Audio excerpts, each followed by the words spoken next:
이 4장까지 우리는 느헤미야와 이스라엘 백성들이 낮에는 일하고 밤에는 보초를 서면서 쉬지 않고 성벽의 공사를 해온 것을 보았습니다. 여러 가지 방해들이 중간에 있었지만 그때마다 서로 독려하고 또 힘을 내고 결단하면서 이 에너지를 지속적으로 쏟고 있었죠. 그러니까 오늘 한 5장 정도에 이르러서는 이스라엘 백성들이 매우 피곤한 상태였을 겁니다. 자, 그런 가운데 이번에는 또 다른 문제가 벌어집니다. 백성들이 부르짖으면서 형제인 유다 사람들을 원망했던 것이죠. 자, 보통은 외부의 적이 공격하는 게 위험하다고 생각을 하고 이런 내부적인 문제는 그보다는 덜하다고 여기는 경우가 많지만 역사를 보면 항상 심각한 붕괴는 내부의 결속이 무너졌을 때 오는 것을 보게 됩니다. 그리고 이 붕괴의 시작으로 볼 수 있는 지표 중에 하나는 무엇이냐면 그 공동체 안에서 벌어지는 원망이죠. 같이 일을 잘 하다가도 누군가가 아이고 힘들다, 이거 왜 이렇게 해야 되냐, 이렇게 원망을 하기 시작하면 금세 불평이 걷잡을 수 없이 퍼지는 것을 우리가 잘 알고 있습니다. 이스라엘 백성이 광야에서 보냈던 출애굽기의 생활이 이런 것들을 잘 보여주고 있죠. 자, 우리는 이 책에서 느헤미야와 이스라엘 백성들이 계속적으로 위기를 극복해가는 과정을 보고 있기 때문에 이 백성이 한 마음으로 잘 지내고 있다라고 생각하기 쉽지만 사실은 그렇지 않았다는 것을 알 수 있습니다. 함께 역사를 이루어가는 그 안에서도 불편한 문제들이 자리를 잡고 있었던 것이죠. 그런데 밤낮으로 일하면서 각자의 상황이 피곤해지고 또 어려워지자 이제까지는 드러나지 않았던 문제가 수면 위로 드러나게 되었습니다. 자, 이 백성들이 유대인에 대해서, 형제에 대해서 뭐라고 원망했는지가 세 가지로 등장을 하는데, 먼저는 우리 가족이 많아서 먹고 살기 위해 곡식을 구해야겠다는 내용이었고, 다음은 밭이나 포도원, 집을 담보로 주고 곡식을 얻어서 흉년을 얻어야겠다는 이야기였습니다. 그러니까 지금 아마 이때에 흉년이 들었던 것 같아요. 자, 끝으로는 밭과 포도원으로 빚을 내어서 세금을 내고 났는데 이 세금을 갚을 수가 없자, 이 빚을 갚을 수가 없자 자신이 담보로 잡았던 소유가 다 넘어가고 이제는 딸까지 종으로 팔려가는 상황이 된 것입니다. 근데 백성들의 상황이 어땠냐면 그런 상황에 처했는데도 우리가 어떻게 할 힘이 없다 이러면서 현재의 상황에 대해 부르짖고 있었죠. 그러니까 지금 이스라엘 공동체에 경제적인 어려움이 심각했다는 것을 우리가 알 수 있습니다. 내 자녀가 종으로 팔려가는 절망적인 상황이었죠. 이것이 그 안에서 진행되다가 곪고 터져 나온 것입니다.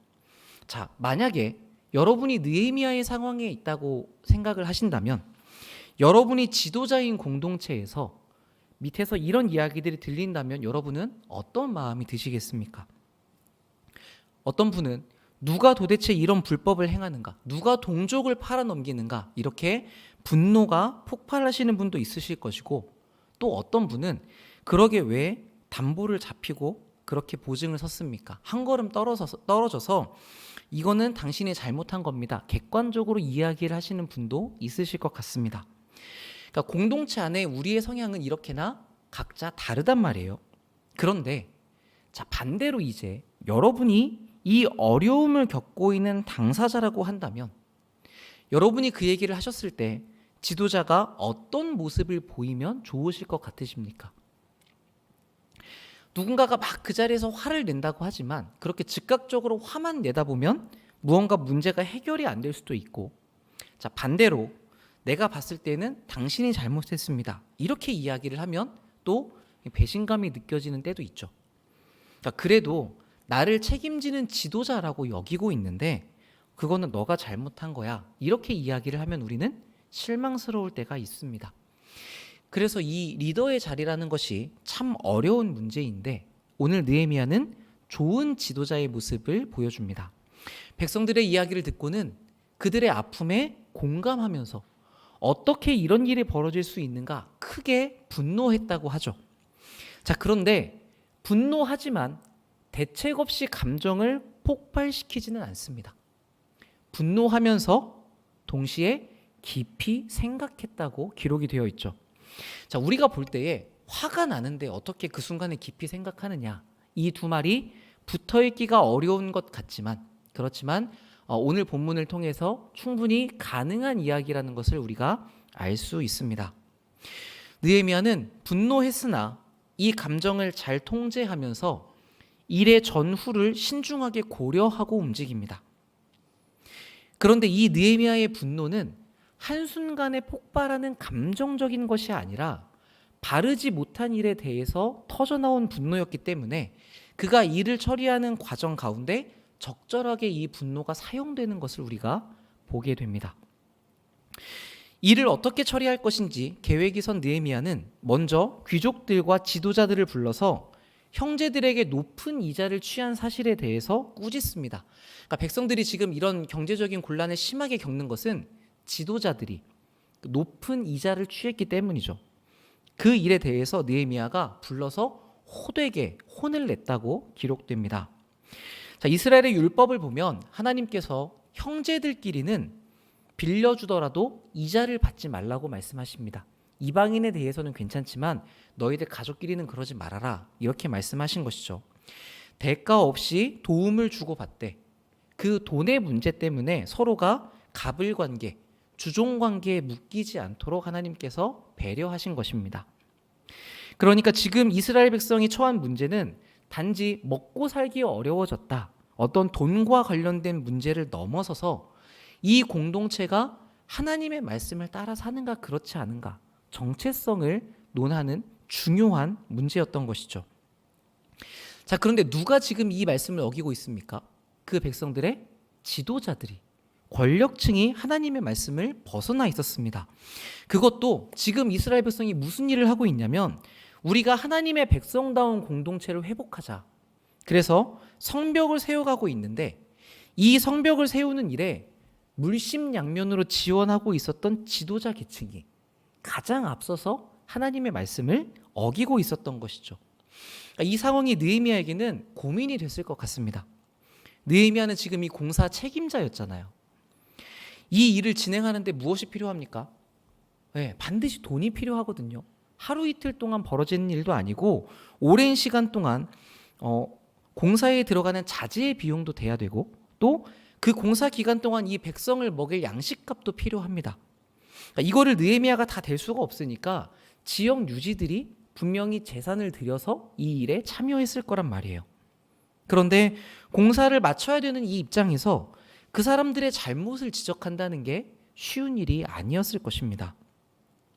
자, 여기서 만약 느헤미야가 사람을 보는 관점을 가졌다면, 그래서 내가 이 말을 할 때 저 사람의 기분이 나쁘면 어떡하나, 만약 눈치를 봤다면 이런 이야기를 할 수 없었을 텐데 느헤미야는 여기서 어떤 사람인가에 초점을 두지 않고 그 사람이 무슨 일을 했는가, 벌어지는 일에 초점을 둡니다. 그러니까 이 하나님의 말씀에 비추어 봤을 때 분명하게 이거는 그릇된 일이다. 그런 일이 벌어졌기 때문에 사람을 지적하는 것이 아니라 그 사람이 잘못한 행동에 대해서 지적을 하고 있는 것이죠. 자, 이 부분을, 이 관점을 우리가 배우면 참 유익할 것 같습니다. 저는 혼나는 것을 참 싫어합니다. 물론 뭐 혼나는 것을 좋아하는 사람이 어디에 있겠냐마는 제가 어렸을 때 진짜 많이 맞았거든요. 그래서 혼나는 일에 대해서 좀 이렇게 감정적으로 어려워하는 게 있습니다. 두려워하는 게 있어요. 그런데 어떤 일에 대해서 누가 저에게 이제 지적을 해주시면 이거는 이렇게 하는 게 좋을 것 같습니다. 틀렸습니다라고 하면 그 순간에 이제 제가 본능적으로 좀 공격받는다는 느낌을 받는 것 같아요. 그러니까 내가 일부러 그런 게 아니다. 핑계를 대기도 하고 어떤 순간에는 변명을 해서 방어를 하기도 하고 또 그 사람과 마주치는 일을 피하게 되기도 하고 괜히 또 마주쳤다 한 소리 들을까 봐 이렇게 하는 경우들이 생기는 것 같습니다. 자, 그런데 이 부분에 대해서 제가 이제 친구들과 이야기를 나누다가 조금씩 이해를 하게 되는 과정이 있었습니다. 그러니까 우리는 기본적으로 우리의 에너지가 소중하기 때문에 싫어하는 사람에게 많은 관심을 기울이지 않습니다. 그래서 그 사람이 잘못되던 잘되던 별로 신경 쓰지 않고 그냥 두죠. 이렇게 생각해 보면 누군가가 우리에게 충고를 한다는 얘기는, 그리고 우리의 행동을 잘 관찰하고 거기에 있어서 고민하고 조언을 해준다라고 하는 것은 반드시 사랑해서 이야기한다는 것으로 볼 수 있습니다. 특히나 그것도 만약에 여러분들의 눈치를 보면서 내가 좀 꼭 해주고 싶은 얘기가 있는데 마음이 상할지 모르겠지만 하는 게 좋을 것 같아. 이렇게 여러분의 눈치를 보면서 조심스럽게 이야기를 한다면 그 조심스러워하는 만큼 여러분을 많이 배려하고 사랑하고 있다는 것을 알 수 있습니다. 자, 그러니까 이런 상황에는 여러분의 인격을 공격해서 여러분이 나쁜 사람이다라고 말하는 게 아닙니다. 내가 너를 참 사랑하는데 너가 지금 하고 있는 이 행동은 잘못된 것 같아. 그러니까 이 행동을 고치면 좋겠어 라고 우리가 잘못하고 있는 어떤 한 부분에 대해서, 행동에 대해서 지적을 하는 것이죠. 우리가 이 내용을 알고 있습니다. 다른 사람에게 어려운 이야기를 하는 게 그 얘기를 하는 사람에게도 얼마나 많은 힘이 필요한 것인지 알고 우리를 사랑하기 때문에 그 이야기를 한다는 것도 압니다. 왜냐하면 여러분들은 이미 다 아이를 키워보셨으니까. 우리가 아이들에게 하는 그 잔소리들이 그 아이를 걱정하고 사랑해서 한다는 것을 이미 다 알고 계시잖아요. 그런데 우리가 이 내용을 다 알면서도 충고를 받는 그 현장에서 견디기 힘들어하는 것은 아직 우리가 아는 내용이 충분히 내 것으로 자리 잡지 못했기 때문일 수 있습니다. 그래서 우리가 맞고 안다고 동의하는 이 내용으로 우리가 내 마음을 설득하고 다스리고 안정시켜주는 연습을 할 필요가 있습니다. 그래야 이 상황이 나에게 유익해지고 다른 사람이 우리를 사랑해서 하는 말을 공격이 아니라 사랑으로 받아들일 수 있기 때문입니다. 왜 이런 말씀을 드리냐면 교회가 그냥 넘어가기만 하는 공동체가 아니기 때문에 그렇습니다. 우리는 서로를 향한 용납이 많은 공동체이기는 하지만 그것과 함께 서로를 위한 사랑으로 진리를 이야기해주는 공동체이기도 합니다. 그래서 우리는 누구나 이 안에서 혼나게 되는 경우가 있습니다.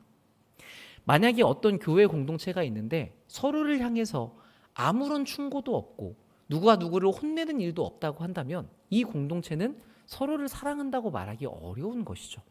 잘못된 길로 가고 있는 걸 두고 보고 있는 것이기 때문입니다.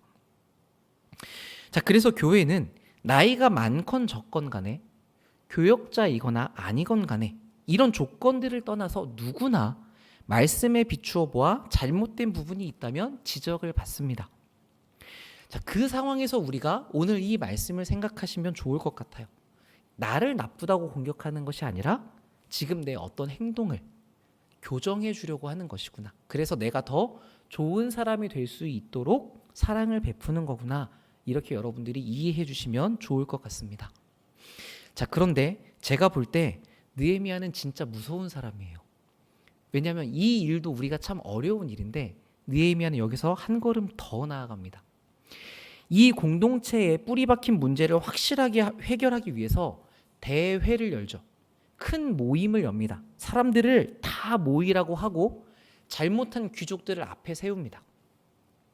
그 자리에는 이 귀족들의 친구, 가족, 자녀, 아내들이 다 있었을 것이고 또 내가 한 행동 때문에 그런 원망을 했던 나보다 부족하거나 약한 사람들도 다 있었을 겁니다.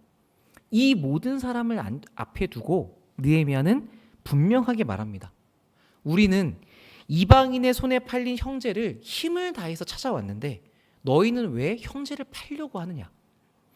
더구나 다른 사람의 손에 팔려가는 것도 아니고 우리의 손으로 우리의 동족을 팔도록 만드느냐? 이렇게 나무라는 것이죠. 그러니까 이 이야기를 들은 귀족들이 아무런 말도 하지 않고 잠잠히 있었습니다. 그러니까 여기까지만 봐서는 이 사람들이 기분이 상해서 가만히 있는 것인지 그 말을 듣고 부끄러워서 가만히 있는 것인지 우리가 알기가 좀 어렵죠.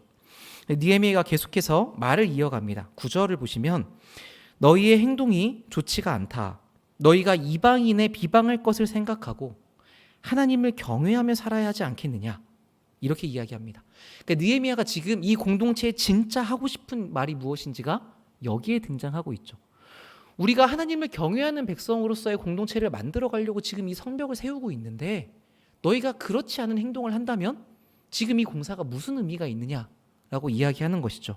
자, 그러면서 우리 이제 이자를 받는 일을 그만두자. 너희는 오늘이라도 담보 잡았던 것을 다 돌려주고 빌려주었던 것의 100분의 1, 즉 아마 추측하건대 이 당시에 이자에 해당하는 것 비율이었던 것 같습니다. 그 이자 받은 것도 다 돌려주라고 합니다. 그러니까 하나님께서 우리에게 주신 율법대로, 말씀대로 빌려주되 이자도 받지 않는 상태, 그것을 만들자고 이야기하는 것이죠. 자, 그러자 이 이야기를 들은 귀족들이 어떻게 반응합니까? 당신의 말씀대로 행하겠습니다 라고 이야기를 하죠. 그 자리에서 즉각 순종합니다. 그래서 느헤미야가 제사장들을 불러가지고 하나님 앞에 맹세하도록 하고, 이 약속대로 하지 않으면 하나님으로부터, 이 공동체로부터 완전히 끊어질 것이라고 아주 무거운 선언을 하죠.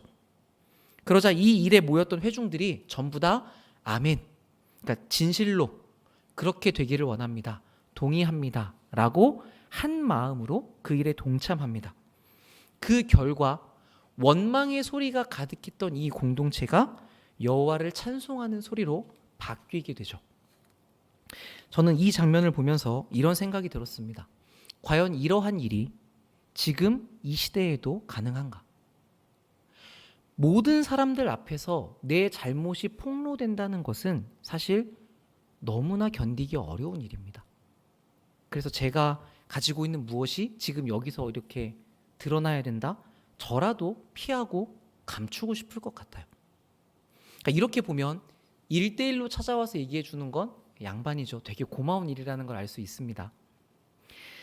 자, 그런데 우리의 믿음의 선배들은 참된 교회가 무엇인가에 대해서 3가지 기준을 세웠습니다. 이것을 교회의 외적인 특징이라고 하는데, 여러분들이 세례 받으시기 전에 교육을 받을 때에 이 내용이 들어 있습니다. 첫 번째가 무엇이냐면 말씀의 바른 전파입니다. 말씀이 올바르게 전해져야 된다. 두 번째가 성례의 바른 집행입니다. 성찬과 세례가 올바르게 집행이 되어야 된다. 그리고 세 번째가 무엇이냐면 권징의 바른 시행입니다. 말씀으로 훈육하는 일, 치리하는 일이 있어야 된다는 것이죠. 이 3가지가 모두 있어야 참된 교회라고 이야기할 수 있다라고 우리의 선배들이 정리해 두었습니다. 특히 이 3번째, 권징의 바른 시행은 교회의 순수성을 유지하는데, 하나님 앞에서 우리가 순결한 삶을 사는데 반드시 필요한 것이거든요. 그런데 오늘날 이 말씀의 바른 전파는 교회에서 많이 이야기됩니다. 그리고 요즘 들어서는 성례의 바른 진행도 필요하다라는 것이 많이 대두되고 있어요. 그런데 권징의 바른 시행에 대한 이야기는 한국 교회에서는 극히 드뭅니다. 아무래도 서로가 다 불편한 마음을 가지고 있기 때문이겠죠.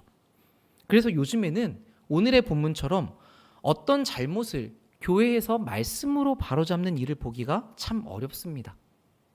이런 시도가 있는 경우에는 마치 그 사람이 나를 공격한 것처럼 대항해서 대적하거나 아니면 그 교회 공동체를 떠나서 다른 곳으로 옮겨버리죠.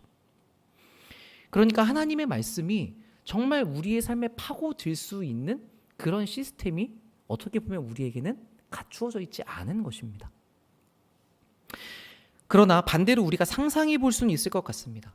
우리 공동체 중에 우리가 사랑하는 지체가 무언가 큰 잘못을 저질렀을 때, 이분이 우리의 사랑 어린 권면을 받고 진심으로 회개하고 모두 앞에 나와서 자백하며 여기서 돌이키겠다고 결단하는 일이 어떤 영적인 질서에 따라서 이루어질 때, 이것만큼 회개와 용납과 사랑이 풍성하게 드러나는 일은 없을 겁니다.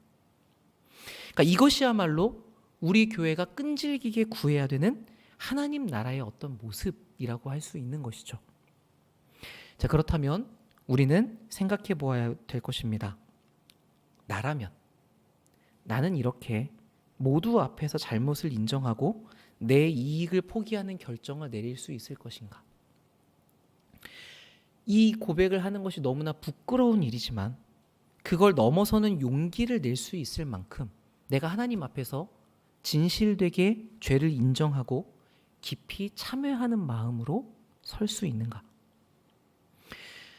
우리는 대부분 내가 잘못한 부분에 대해서 듣게 되면 그것을 내가 인정하고 돌이킬 거다라고 생각하는 마음을 가지고 있습니다. 왜냐하면 우리가 하나님의 말씀을 따라 살려고 노력하기 때문이죠. 자, 그런데 정말 그렇다면 이 질문에 대해서도 같은 대답이 나올 수 있어야 하겠죠. 내가 정말 인정한다면 그것을 하나님 앞에서 시인하는 것과 같이 내 공동체 앞에서도 인정할 수 있기 때문입니다. 그러니까 우리가 잘못한 사람들, 그 기자회견할 때나 앞에서 볼 때 사실 우리가 원하는 것은 제가 정말 잘못했습니다라는 뉘우침과 앞으로 거기에서 돌이키는 삶을 살겠습니다 라는 이 사람의 솔직한 고백이잖아요. 그런데 앞에서 그런 이야기를 하지 못하고 핑계를 댄다는 것은 아직 이 사람이 스스로도 충분히 그 죄에 대해서 인정하지 못했다고 우리가 여기는 것이죠. 그러니까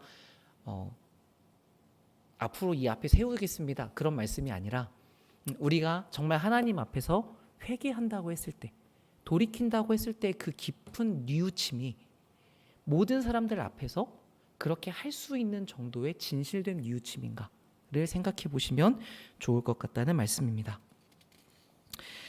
우리가 교회에서 어떤 사역을 해내는 것, 대단한 성과를 이루는 것만이 하나님의 나라를 이루는 것이 아닙니다. 내가 우리의 본성과는 정반대인 이런 마음을 가지는 것이 우리 안에 하나님의 나라가 임하는 것이죠.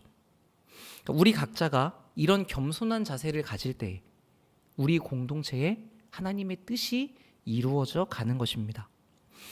여러분이 하나님의 나라와 뜻을 위하여 기도하고 계신다면 우리가 지금 그 말씀을 보고 주일날 그 말씀을 붙잡고 이 방향을 향해 기도하는데 여러분이 거기에 포커스를 두고 계신다면 이것이 우리가 나아가야 되는 방향일 것입니다.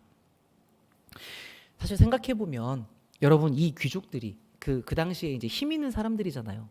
이 사람들이 좀 힘을 합하면 밖에서 온 이방인이 느헤미야를 몰아내는 거는 뭐 그렇게 일도 아니었을 겁니다. 그런데 이 귀족들은 그 많은 공동체 앞에서 또 하나님 앞에서 자신을 반성하고 그걸 시인하고 돌이키겠다고 자기들의 이익을 포기하면서까지 맹세를 하죠. 그래서 제가 오늘 말씀의 제목을 고민하다가 부흥의 단초라고 정했습니다. 저는 이런 마음을 가지는 것이 우리가 바라는 영적인 부흥, 하나님의 나라가 임하는 일의 시작점이라고 확신하기 때문입니다. 그것이 오늘 본문의 마지막 절에 드러나 있죠. 이렇게 이들이 자기의 잘못에 대해 인정하고 돌이키며 맹세했을 때 어떤 일이 일어났습니까? 이 공동체에는 원망이 아니라 하나님을 찬양하는 소리가 울려났습니다.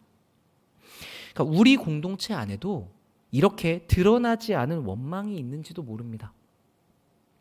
교회 안에 가까이 가고 교회 일을 더 많이 하고 공동체 안에 깊숙하게 들어갈수록 그전에는 괜찮았는데 불편하고 충돌되는 면들이 생겨요. 우리의 더 진솔한 모습을 서로 보기 때문입니다.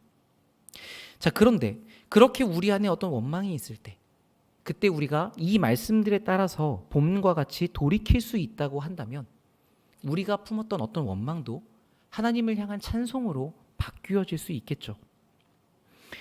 여러분들께서 말씀을 읽고 듣고 또 이제 기도하는 일에도 열심을 내어주셔서 참 감사한 마음이 듭니다.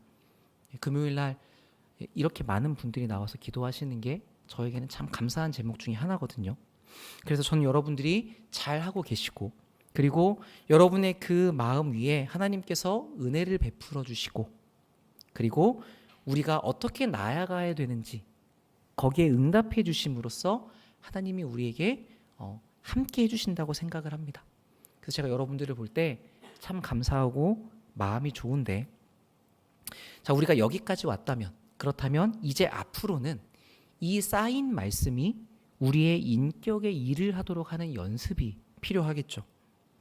우리가 이 자리에서 생각으로 반성하는 것이 아니라 그걸 넘어서서 책망을 받는 자리에서 그것을 받아들이고 바꾸는 실제적인 작업이 필요합니다. 이 작업을 여러분이 현장에서 해주셔야 그래야 우리의 삶이 실제적 변화들로 채워져 가게 되죠. 이 개혁이 부흥의 시작점입니다. 오늘 말씀은 하나님께서 우리를 이 기로에 세우신다고 생각을 합니다. 그리고 다음 기회에 그렇게 하겠다가 아니라 지금 즉시 그 자리에서 마음을 정할 것을 우리에게 요구하고 있죠. 자, 이 앞에서 여러분은 어떻게 하시겠습니까?